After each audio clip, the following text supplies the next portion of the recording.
to the Mecca of Mastery TV. I'm your host, Mecca. If it is your mission to become the greatest version of yourself in every area of life, then you're in the right place. We have a special guest on the show. We have Danielle Masco, also known as Rhimes, or should I say, better known as Rhimes. I'm so excited about this interview, guys, because we have so much in common. She's a phenomenal woman. When I tell you she's in the dance community, really changing lives, it's so amazing what she has to say and what she does, and that's why I have her here today to share her story. Danielle Masco, better known as Rhimes, is a performer, choreographer, director, spoken word artist, and a speaker and business owner. She has made many appearances on BBC, ITV, and Channel 4.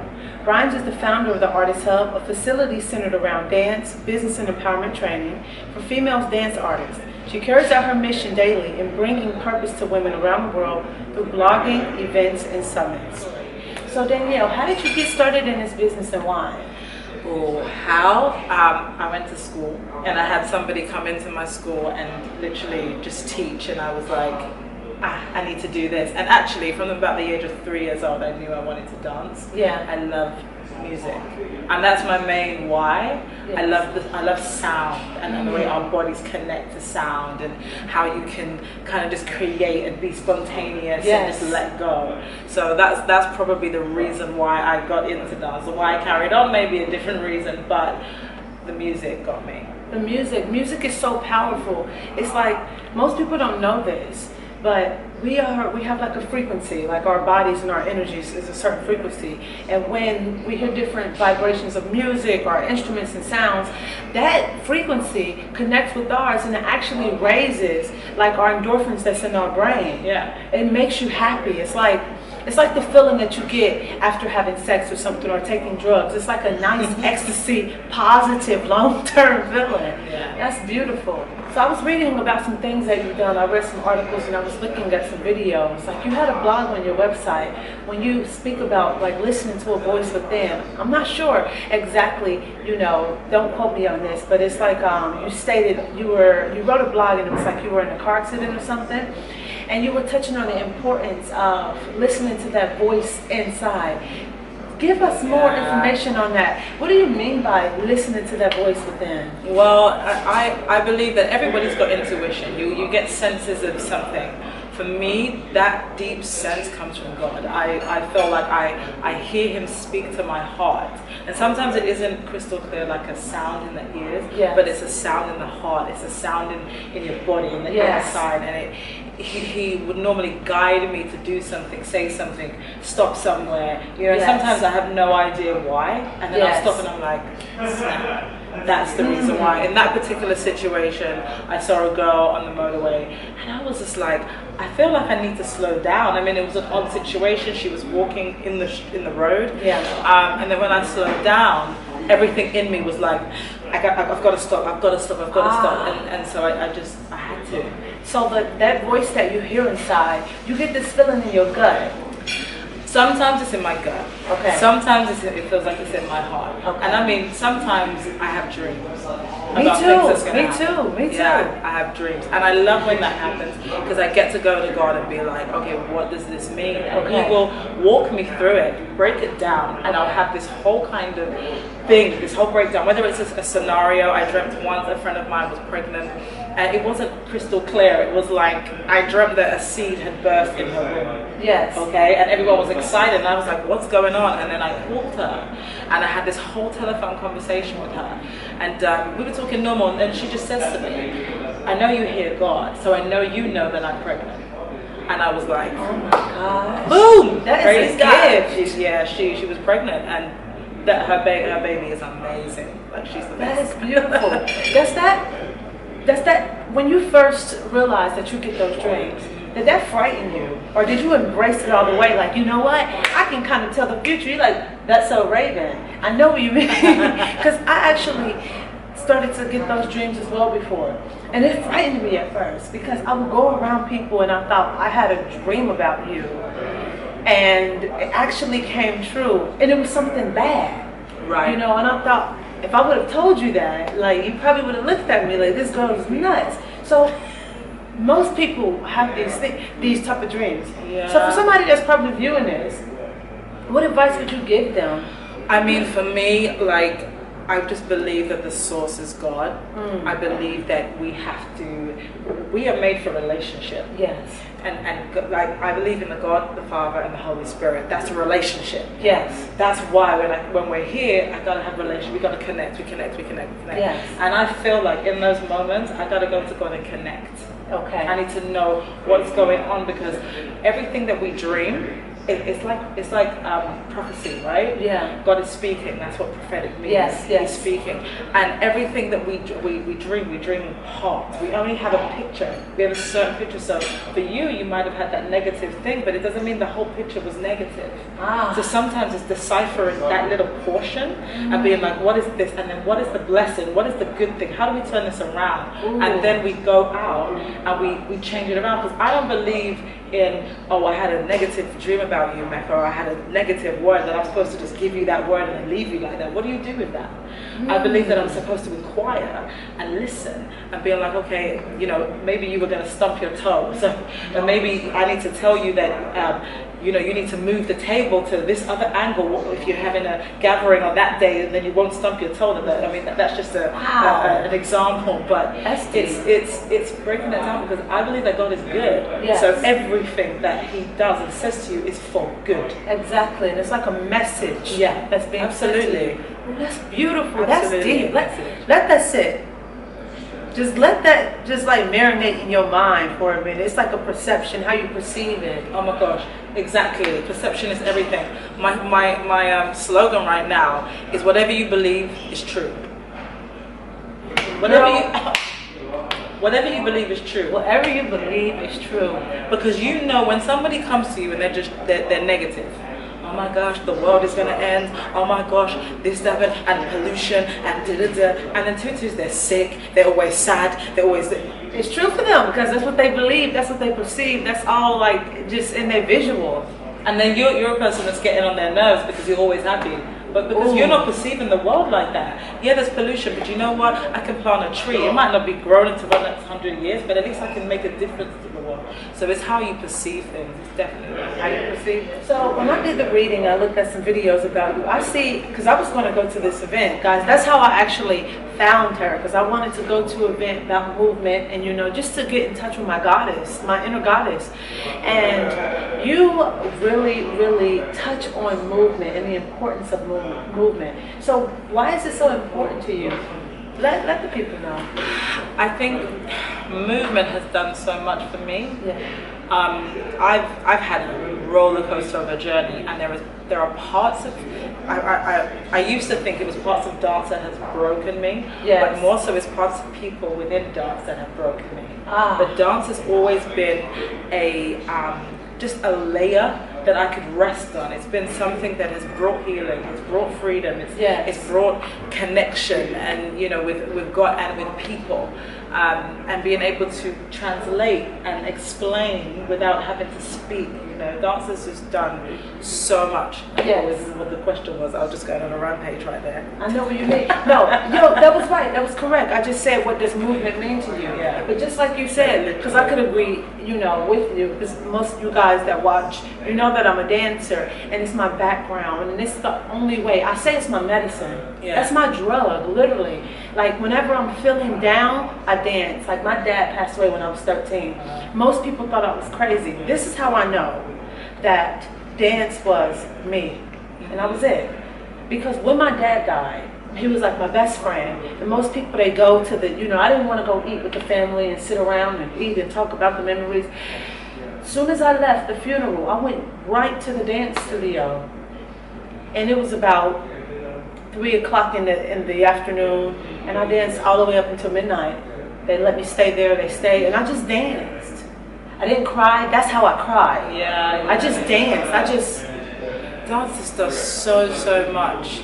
Like, even all of that you're saying, when some of those negative experiences that I've gone through, literally it's like, oh, I'm just gonna move. I'm just gonna go for it. I'm gonna just let go. It doesn't matter what style it is. It doesn't matter what it comes out like. It just matters that my body is expressing right now. That's beautiful. And then I want to touch on that, because it doesn't matter if you're a dancer or not, right? You don't have to be, choreographically blessed, so to say. You don't have to know how to hit every beat, every rhythm, move your feet like James Brown.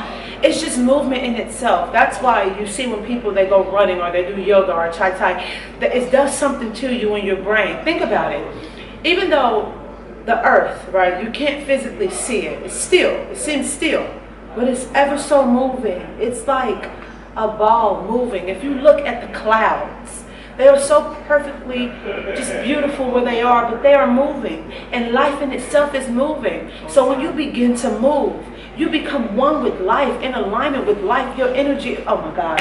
You better get it, honey. No, it's the truth though. Everything is always moving. And even when we're asleep, you know what I mean? Our bodies are, everything's always moving. There's always these rhythms that are going on, vibrations constantly hitting each other, bouncing off each other.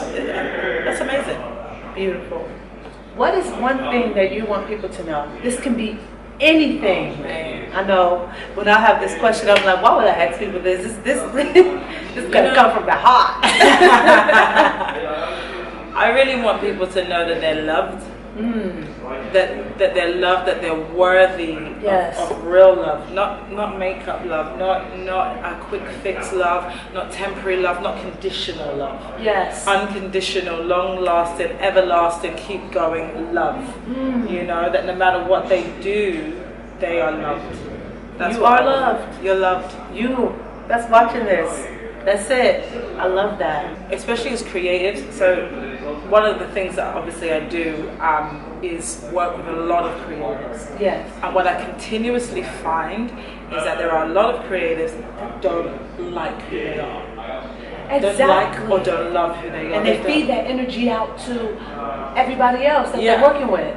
But I also feel like, you know, I grew up, I dyed my hair this color, I did it this color, I did this, I put this piercing in, I had this, and I was around people who would do it 10 times more than me, you know. And a lot of it's this cover up. I've got to look this certain part to be this way, and for you to know that I'm a dancer or I'm a creative or I'm an artist or whatever, as opposed to, it doesn't matter what I look like. And don't get me wrong, do your thing. But the art, the creativity is a part of you. It's not who you are. Who you are is heart. You know, your heart, you are loved, you are made up of love, you're made up of that. And there are so many other qualities and characters that make up who you are. You are not justified by your creative giftings. They are a reflection of who you are. Ooh. Yeah, that's what I read this book called The Seed of the Soul. And he speaks about us being two people, like as human beings, we don't realize that we are really like two identities. And you got your soul and then you got your personality. Your soul is who you really are, your true essence, the real you, the conscious you. And then the personality is everything that is five sensory, right? Versus your soul, right, is multi-sensory. Saying your personality is everything that you can see, touch, feel, everything, the achievements, external. And you are fully happy and thriving as a human being, having this human experience, and you align your personality with your soul. So it goes back to that, your heart, your spirit is who you are. Your creatives, what you do, that's just accessories to you, you know? That's just to help bring it out, like to draw it out of you. What she said. That's beautiful. So, what's your favorite book to date and why? You know, I love this. I love reading. Y'all know I had to ask. Books. I love books, right? It takes me a while to read them because I probably read about 5 at the same time. That's me, girl. I read 3 at the same time right now. I'm not, I always get this the wrong way. Non-fiction is when they're not real. That's me too. Me too. Like what? Me too. I'm not a non-fictional type of person. I'm reading books that I need to improve. I need to grow. Exactly. But I am reading one non-fictional book for the first time in my life, actually, called, oh my gosh, what is it even called? Redeeming Love. Redeeming Love. Right. So there's this biblical story, right, about a man named Hosea, and he gets sent to go and marry a prostitute. Wow. Yeah. And she leaves him for other men. She has kids and keeps leaving him, and he keeps going after her. And she, you know, when you read it in the Bible, you're like, what is wrong with this man? I know God told you to do that, but what are you doing? What's wrong with this woman? You have all of this thing. Now this book is like, somebody's written it from the perspective of the woman. Wow. What she's gone through as a child with her mother, seeing her mother die, and all these things, and when she got raped as a child, and all this stuff, and you start to, when you start to know where she comes from, when she finds this Hosea guy, and he just keeps loving her, you're like, I'm reading this book and I'm crying my eyes out. This is. I'm like, well, that's how I want people to know they're loved. You don't have to go and do all of this. Love is going to chase you. And most people are running from love. Anyway, we won't go too deep. That's that book. Listen to me, I'm thinking about it. What's the name of the book again? Redeeming Love. You know what, that's kind of like my story, because I'm the same way. I was an exotic dancer for 7 years. And my boyfriend is totally different from me. He can't even, girl, I have to translate some of the hood stuff, like language, you know. He don't understand it. He don't even know who Future is. He don't know the rappers. He's like, what is that? Who is that? What do they even mean? That's exactly what you needed. So when he was loving me, I was running, because I'm thinking, leave me alone. Why do you want to cook my food? Why do you want to run some bath water? Why can't you just let me go to sleep now? Why are you turning on the lights saying, let's communicate? Let's not go to bed with bad feelings. Why are you like this? I'm thinking, let me just be. Let me Hello. That's deep. Hey, I'm getting that book, y'all. Everybody get the book. Get that book. It will change your life. The way that I would process it, and the way that it opened up my heart to my husband. Wow.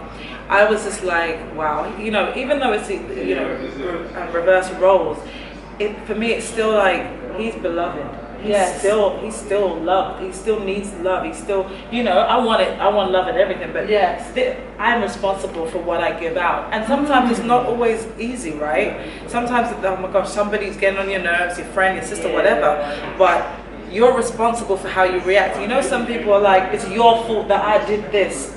So this is the second book, Culture of Honor, okay? Culture of Honor. Listen, I'm not responsible for how you retaliate to me, and you're not responsible for how I retaliate to you. I need to take responsibility over my own self. There is nobody in the world that can make you do anything. Because if I turn around and say, you made me angry, it means I'm subject to you, I'm a slave to you, but you control me. Ooh, that's what it means. Y'all go get this work today. Ooh. But it's not, when I read that book, it was like, oh my. You come down to their level if you respond with the same heat, frustration, and you gotta rise above. It's not easy, because we're relational beings. Yes. And, we're taught to connect if you do this, and then you wanna, but you know what? We have a choice to be like, I'm gonna love you anyway. You swore at me, you spoke to me like crap, you told me that, and this and something. I love you. Anyway, you know what I mean? Anyway. Yeah. Oh, that's beautiful. That's okay. Let me go to the next question. I start pondering, thinking. So, what is one piece of advice that someone has given you that's changed your impact or outlook on life, and why? I know, so complex. Yeah, that's a question. Because there's so many things. I know. And you're deep. She's a deep person, y'all. So, but the deeper you are, it's like, you know what? Okay. So I got maybe a positive one and a negative one. Okay. The positive one, you can't do the same thing and get different results. You can say that again. You can't do it. That's the law. You can't do it. And I think it grates on me when people think that, even when I end up doing the same thing and I'm expected different, I'm like, what is wrong with you? Like, I've got to check myself. Girl, I've got to check myself. Like, it's serious. So then you go on a rampage, like, I'm gonna change everything, and you just go and then you're like, okay, let me calm down. You got to think it through, but you can't do the same thing and get different results. And somebody once said to me, I went for a job, and they said to me, I didn't get the first job that they sent me for, an agent. Yeah. And they said, you're the nearly girl. You nearly get it. Nearly. You're the nearly girl. That you nearly get it. Ooh. And that thing, I had to forgive him. But that thing kind of stuck with me, and I was like, watch me. Watch me. It might be nearly for what you are looking for, what you think I should be doing, but watch me change the world in who I am. And then everything changed. The next job they put me forward for, I actually got the job, and then I switched agent. and that was probably a bit spite. But I had to forgive it. But I changed, Adrian. I'm not gonna lie about it. And then since then, I'm like, no. My life isn't going to be nearly. My life is going to be fruitful and successful. Yes. In what I was called to do. Yes. Not in what you justify a dancer to do or a choreographer. No. What Danielle Mosca, Rhimes Lecointe is called to do. Hello? I'm going to be successful. You know what? I love that because I even look to myself when I'm trying to change something. And I will have all of these, nights where I'm up crying. Sometimes I'm writing in my journal to the universe, or girl, I'm playing with tarot cards. Send me a message right now, universe. Why I'm trying my hardest. I feel like I just cannot get a breakthrough, can't get a breakthrough. And I think about it like, well, shit, Mecca, you still want to sleep late? You know what I'm saying? That's why you're, all crazy in the morning. Maybe if you go to sleep a little earlier. Maybe if you put the bread down, the abs will pop out, okay? Maybe. You know what I'm saying? You better preach that message. Exactly. I'm like, maybe if you do this instead of this, you'll get a different result. Yeah. Wow. You've got to. That's beautiful. Here's another question. It's kind of hard. It's very complex. Oh gosh. What does happiness mean to you in one word?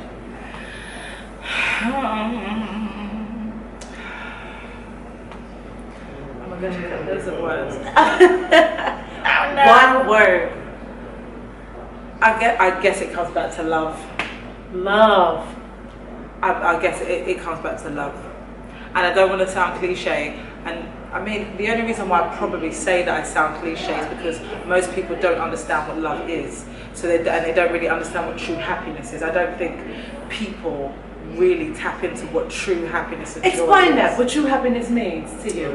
What does that? Go ahead, just tap into it for a little bit. Because we could be here all day, y'all, I'm telling you. We really, really could. I mean, it all comes back to my faith over and over and over again. Like, I grew up in the church. I grew up with that kind of lifestyle, right? But I wasn't set on it because I was like, you trying to tell me that God's love, that you're acting like that. We're hypocrites. Do you know what I'm saying? Exactly. And I was like, I'm gone. And I went on that rampage and I lived my life, and then he came to me personally. Yes. Dreams, visions, encounters. I was like, okay, I'm back here, I'm sold. And then even, some parts of my family who were like, but this is what we're supposed to do. You're not supposed to do that. You're not supposed to have tattoos. You're not supposed to... No. God was using me. I was seeing miracles. I was seeing healings. I was seeing wonders. But there was one day that I sat in the presence of God and I laughed my head off. I laughed my head off and I went somewhere else. And for me, I was like, how is it that we can't tap into that type of joy, like bursting, bubbling up, overflowing? Yes. And I must have, like, for a week, everything was just smiling, like my face was hurting. Yeah. Just things like that. For me, I'm just like, there's no better place I'd rather be than in the presence of the Almighty, because that's what the real happiness comes from. I feel light. Place. I feel light. I feel like I can fly. You know what I mean? It's like surrendering yourself. Yeah. Oh my gosh. 100%. What she said. Surrender. Surrender. When you're holding on to stuff, you're trying to stay in control. I said that all of this is about relationship. This is about co-laboring. That's what I feel like. We're connecting and we're going to co-labor. We're going to do this together. Then I don't need to tussle for it. I don't need to struggle for it. When I'm struggling, I know I'm striving. When I'm striving, I'm forcing it. That's not what it was ever supposed to be. You were supposed to receive a place of love, a place of rest. When you rest, you just, I got it, it's right here. As opposed to, I'm gonna get it. He's like, can you keep your hand still so I can drop this thing? Yes. It's like life. God is life in itself. And when we go against, it's like this. The river, right? When you try to go against the current, that's when you struggle. But when you flow with it, honey, you be swimming with the fish. The dolphins be sad at you and you be flying. Let's get it. Yeah. Oh, that's so deep. I like that. Yeah. Happiness is love. Happiness is love. So, do you have some type of spiritual practice that you do to keep you sane, to keep you grounded, just to keep you in that space of, prosperity, abundance, and love, and go out into the world to give yourself? The first thing I do, I get up. Praise God. I'm alive. I'm Thank here. you for Praise today. God. And you know, sometimes, like right about now, everyone's talking about, you know, rituals. They're talking about what they do in the morning. I'm gonna go sit here and sit down for half an hour and do it. Not every day you got time for that. Like when you got, sometimes so you don't true. have time for that. And sometimes it's me talking in my car to God. Sometimes it's me putting on a track and singing at the top of my lungs Yes. to Him. I mean, yesterday, we can talk about that. I was in tears, you know. I'd been going through exhaustion. When you upgrade and scale your business, Girl. things change, right? And I was like, my husband went out, my sister went out. I was like, right, this is my time. I didn't even put the music on. I was just singing at the top of my lungs, crying, and then on the floor weeping, and just like, God, I'm here. I surrender. I'm giving it all to you. When I got up from there, I was good. So sometimes it looks different. Yeah. They look different. Yes. Because relationship, you don't always know what your partner needs. You can't give him the same thing every single day. No. You might give him a kiss in the morning, okay. Yeah. But one day you might say, how you feeling this morning? The next day you might go and make breakfast and bring it in. Exactly. The next day you might be, oh babe, I gotta go, quick peck and leave. The next day you might get busy, you know what I'm saying? Yeah. It's always different because Yes. what you need is relationship to find out what you need. Ooh, that's deep. I like that. And when you're in alignment with the universe, with God, with that energy, with that higher power, you know exactly when you need to tap into it. When you need to have that relationship, when you need to do certain things, you will know exactly. Like for example, even though I do meditate every single morning, the thing is some mornings I miss it. But like you said, some days, right? I only do it so far now because it's a habit. You know, it's a habit. But it's some days where I would probably say, you know what, today I'm not filming. Today I'm not doing no work. And I would just block out the whole 2 hours and be in the middle of the living room blasting the music, you know, writing in journals, you know, just sage in the whole place, lighting candles, and that'd be my prayer. You just got to do what is right in your heart. You know, you got to do what's right. And I'm just like, God, what do I need today? But sometimes you can't even see. And I like that you said that. And guys, I want you to understand something, that there's no one way. And that's why this system, you hear me talk about the system and, you know, governments and stuff, how they try to all place us all in a box, but we are all individual. Just for example, there's different trees in different parts of the world, and these different trees need different things to thrive and survive. So you need something that's probably different from me or different from Danielle. So you never know what you do or how you have that connection with your God or your creator, maybe different than mine. But guess what? The important thing is to have one, to have some type of spiritual foundation, have some way to connect. That's what's important. So tell me, where can we find you? Where can people keep connected with you? Because you got to keep this type of energy in your life. Well, I'm on Instagram mostly. That's Rhimes Lecointe, RHIMES Rhimes Lecointe, Facebook, Rhimes Lecointe, Twitter, Rhimes Lecointe. Yeah. I also have a platform called I Empower, and that's on Instagram as well, but it will be I Empowerment, which is I Empower in Action. So you can follow that on Instagram as well. But yeah, mostly Instagram. But do you have anything coming up, or do you have any products and services or coaching? Yeah. Anything? We're still working it all out, We're working but it's been amazing. I'm so excited for 2019. Yes. Yeah, I'm so excited. So I have a creative coaching course, which is all about coaching creatives into courage, so that you have courage to walk out your purpose. Wow. And so I have a 6-week course, I have a one-off course, and I will be building a retreat. Yes. That will be happening as well for creatives to go away and get in tune with themselves and flow in that creative gifts. But Make sure I get that email first. I'm gonna send it. And then the next thing that's happening in January is the Women Who Work Summit, which is a series of conversations that people can tap into with different women who are killing it in their creative sphere. So you can sign up and get this totally free. It's totally free. Beautiful. Guys, this has been so amazing. I'm so excited. Make sure you stay connected with her through all type of social media platforms. That's why social media is so brilliant, because you can connect with beautiful people all over the world, no matter where you are at. And like we always say here at Mecca Mastery TV, we encourage you to become the greatest version of yourself in every area of life. So you go out into the world, kick a whole lot of action. Don't let anybody tell you that you can't do anything, because you can do whatever you put your mind to. I'm sending my love, my peace, and gratitude your way. Until next time, I see you in the next episode. Peace.